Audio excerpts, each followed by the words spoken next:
want to keep going down the path of holiday preparation. I think it's such a big thing. A lot of people don't realize that we're also going to be facing with some surcharges that are going to be coming up for holiday. Paul, do you want to talk about what people should be anticipating? Yeah, I just happened to, something in the inbox today, and I haven't had a chance to completely digest it, but it looked like it's going to be largely a flat per unit, 25 35. cents, 35 cents per unit fee. Depends on your price point and, what kind of margins you're working with. And so for some people, 35 cents a unit is not a big deal, but, it comes on top of the fuel surcharge a few months back. I think the message just is, make sure you understand your costs.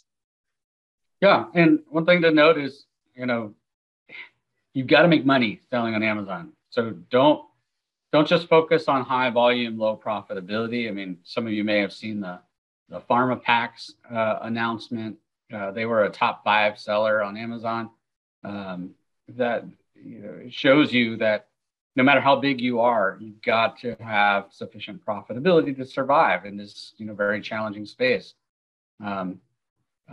Let's make sure that you're preparing for all of these things, and we'll talk about some tools that'll help you with analyzing profitability. But make sure you're contemplating all of these things ahead of time. How much is promotional cost going to take away from my profitability? How much are these FBA surcharges going to take away? What is the storage fee difference in fourth quarter? And also on your side too, what operationally do you need to put in place to make sure that you're locked and loaded for fourth quarter? I mean, one of the things that we always propose is having a backup plan. Don't just rely on FBA. Have your own fulfillment. And when you do have your own fulfillment, by the way, we always recommend a duplicate SKU or a third-party tool that will switch your product automatically to merchant fulfilled when FBA runs out of stock. But when you do merchant fulfilled, how can you do it the best? If you're eligible for seller fulfilled Prime, that's really phenomenal. If you're not, get on the wait list. I don't know if they're ever going to open that up or not, but certainly that's a huge benefit. Doesn't seem like it. Yeah, it's been in that status for a long time. But one thing that people oftentimes don't realize is you can do something as simple as changing your time, your cutoff time when Amazon is committed to having that order out the door the same day, from the default of 2 o'clock to perhaps 4 or 5 o'clock, and still meet your operational needs in your warehouse and still meet your carrier pickup times. That means for that 3-hour period, you are likely to win the buy box over your competitors if all things are equal. Sure. You've positioned yourself to win. And because you've now positioned yourself during that period of time, which oftentimes is a pretty good time, to have consumer purchasing, that leads you to have a higher sales velocity than your competitors, which may lead you to win the buy box more if you're a part of a reseller, for example. So pay attention to the little details. How do you make sure that operationally you're as sound as possible? Sure. Yeah, I mean, I think the two major issues, well, it depends on the category, but from everything that I've seen and read, the sort of, it's called the luxury goods, the higher end categories, apparel, things like that, the nice to haves and the wants, seems like, price is not a factor. The people that are buying those products, are doing fine, and they're not too worried about what's going on with inflation.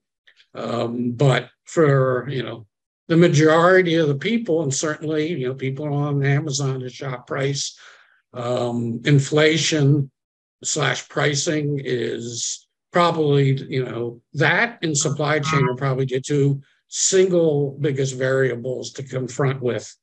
So, the inventory piece, to a certain degree, you have control over, right? You know what's coming and you can plan accordingly. So that's something you've got under your control. In terms of what the competition does, I mean, to a certain degree, all you can do is plan and monitor and react. But I think, from my perspective, one of the biggest opportunities is around the inventory planning. I continue to see more and more where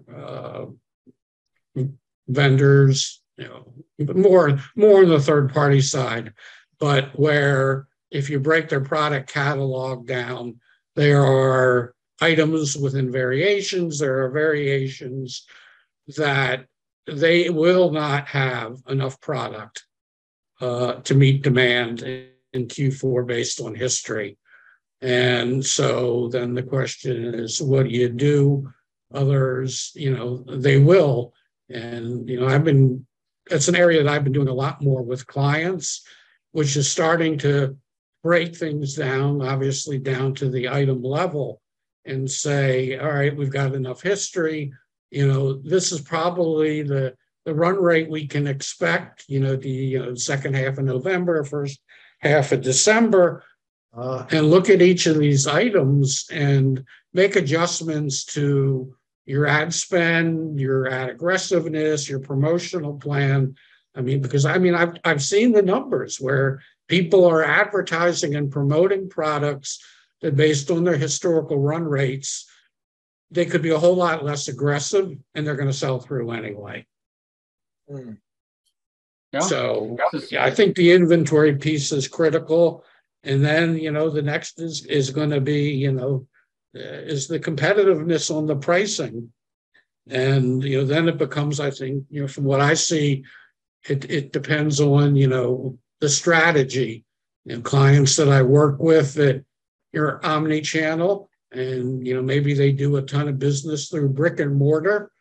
They're not, depending on how big a piece of their pie Amazon is, they have very different financial goals.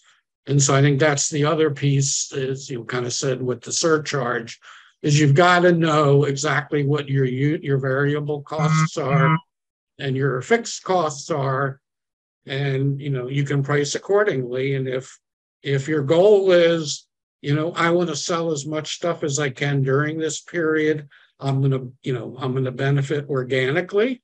As long as I don't lose money, I'm happy. You've got to know what those variable costs are and what your run rate is, and then plan your promotional mix accordingly. So for me, those are among the biggest kind of strategies to be working on. And one thing you mentioned is inventory. I'm sorry, was someone going to say something?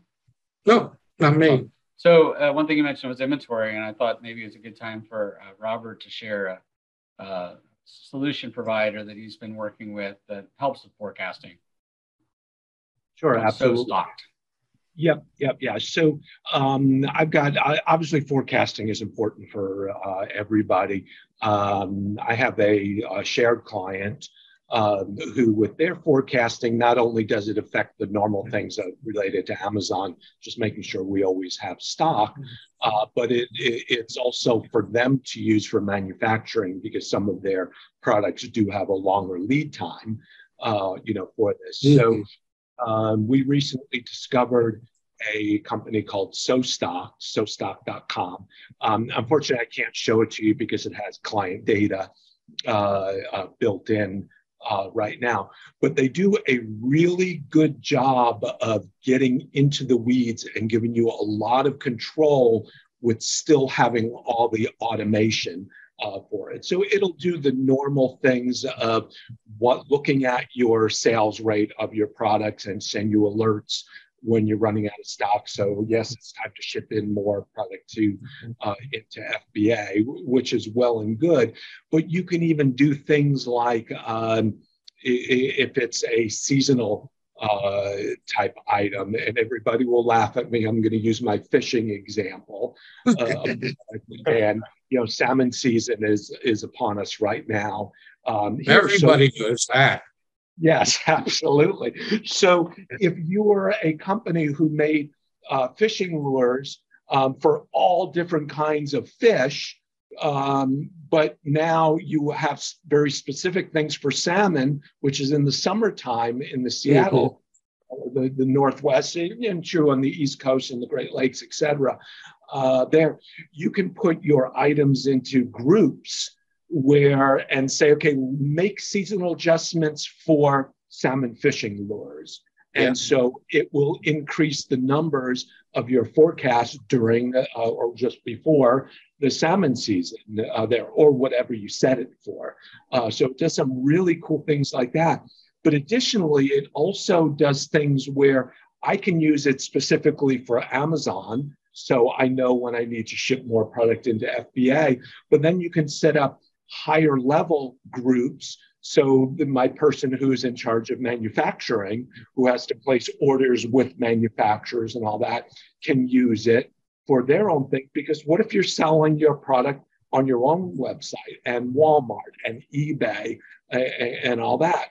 Well, you can account for all of those things for the people that are, in charge of the manufacturing side of things. And again, it's all automated with the ability to put in these things like the seasonal stuff I mentioned with it. So I just started using it, so I'm still learning, but so far I'm finding it very, very effective tool that's SoStocked, SoStocked.com if you want to check it out. And they do have Prime Guidance. We're always testing new tools, and we're always happy to share anything we find that we think is beneficial, because we want one client to learn from another. And everybody's needs are different. So we work with tons of different solution providers that meet our different clients' needs. So that may be a need for you, where you've got inventory forecasting issues, and that really steps it into a much better place, where it's telling you what quantities based on certain criteria you should be sending in. And then helping you with more analytics and more control points, like you said. So I think that the big thing is, however you manage inventory, make sure you're doing a good job so you don't run out of stock, and also make sure you get it stock in soon enough to take advantage of not only fourth quarter, but this new Prime early access sale that's launching. So everybody's calling the second Prime Day. So again, I'm just when you say that, and then I think about, the shipping, the container costs, and, just whatever, all the stuff everybody sees about, the cost of goods going up, and just repeating myself, but it's so critical to understand what are the variable costs and what are the overhead costs, because, I've been through this recently with a client that, they had significant percentage-wise increase in their cost of goods. And, they made the decision to pass the cost through. They didn't do any price testing.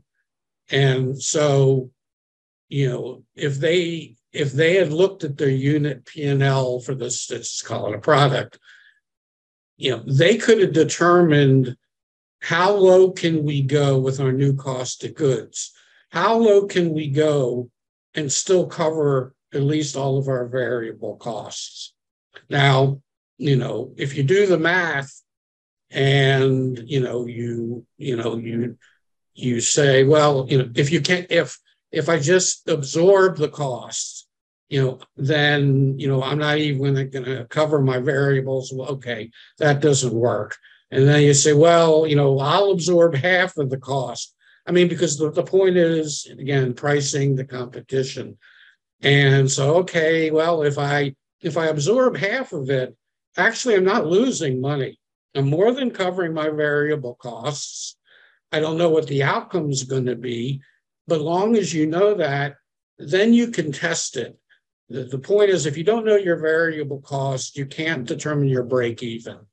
Once you can determine your break even, then you can set up price tests. And I've talked about this one before, where the fact that they didn't do that cost them a lot of money and a lot of organic rank. And so, again, I just can't emphasize really understanding the variable cost, the per unit costs. And if you're facing these kind of cost increases, do the math. Don't assume that you have to pass it all through. There's nothing wrong with your gross product margin being a smaller number or a smaller percent if you more than compensate. And so I just can't overemphasize doing that homework.